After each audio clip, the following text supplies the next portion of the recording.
Where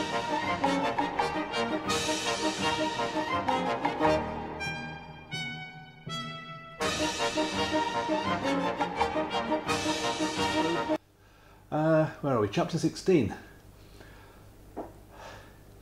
Mr. Poonlop got out of the train at the station called Invalide. At first he couldn't tell where he was or which way to go, but then he noticed that someone had written a big sign opposite the station that said, "River, this way." So he went this way and found the river. By the river another sign said, "Eiffel Tower, that way." Mr. Poonlop thought it was very helpful to have large signs in English. I think he guessed who put them there. Can you? The spring evening was indeed lovely as Mr. Poonlop strolled along beside the river.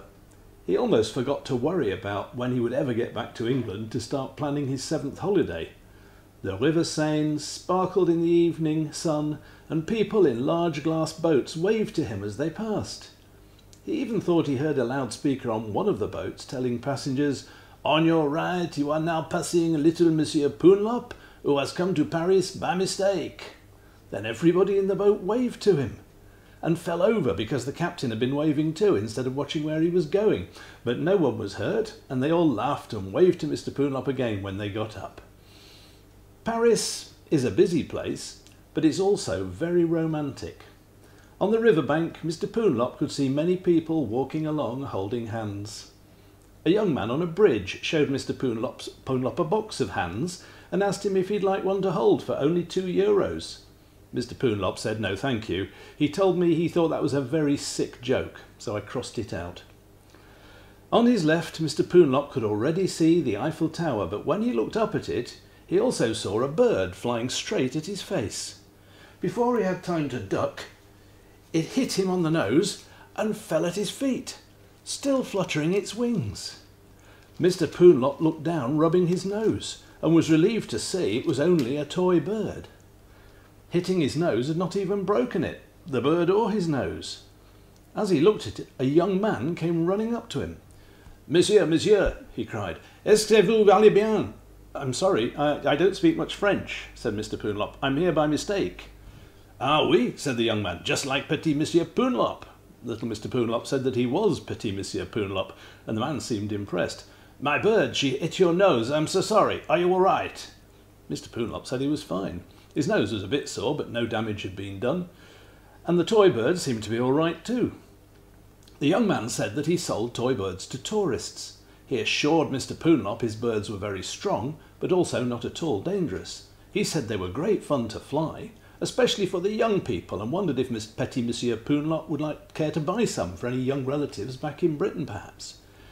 Mr. Poonlop said he might, but thought he should go up the tower first and maybe buy some when he came down. "Okay, if you wish," said the young man. "My name is called Abdul, and you must promise to find me and my birds if you want any. And because I am very sorry that this bird hit you on the nose, you must keep it as a gift from Abdul. It will bring you luck while you try to get home and plan for your famous 7th holiday." Mr.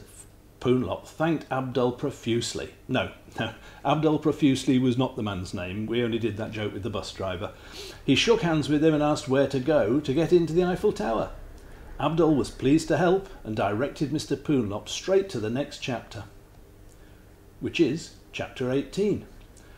Now, if you're paying attention, you might have noticed that Chapter 17 is missing. Before we start Chapter 18 properly, I'd better explain. In Chapter 17, Mr. Poonlop went up the Eiffel Tower, met some very nice people, had a snack in the cafe, and saw wonderful views of Paris as the sun went down and the twinkling lights came on all over town. One or two very funny things happened to him, too, but one of which was even a bit scary, but when he came down again, everything was fine. The trouble is, I can't tell you much about it.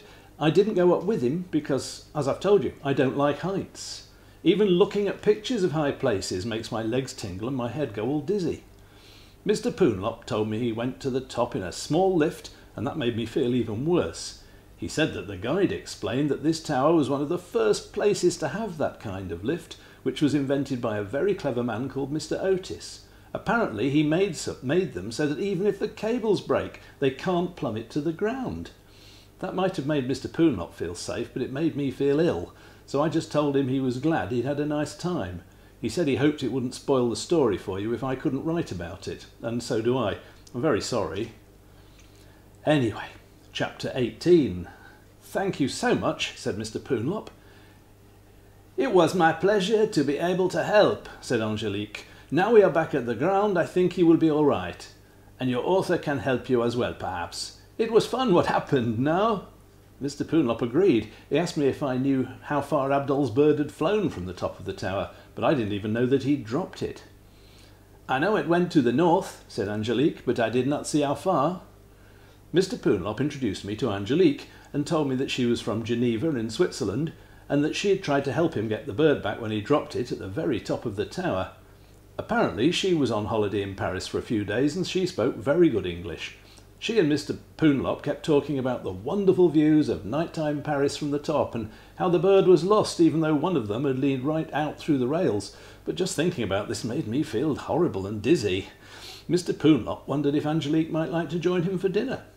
I'm meeting a very helpful man in a very special restaurant, he said. I'm sure you could come along too.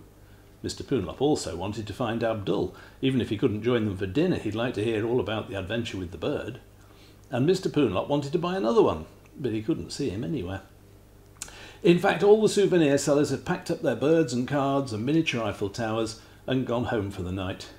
This was because it was getting late, and this reminded Mr. Poonlop that he was feeling hungry and tired, so he looked for the next piece of paper in his envelope.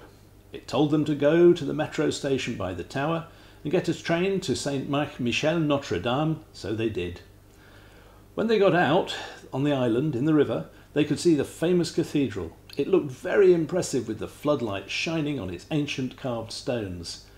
The very helpful customer from chapter 15 looked very impressive too, because one of the lights was shining on him, even though he wasn't carved from stones hundreds of years ago.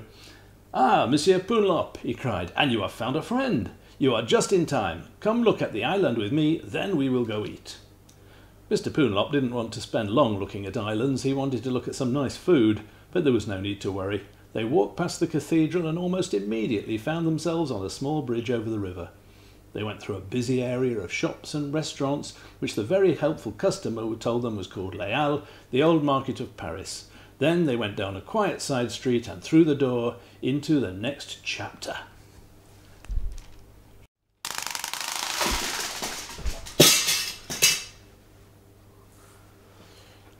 Oh dear,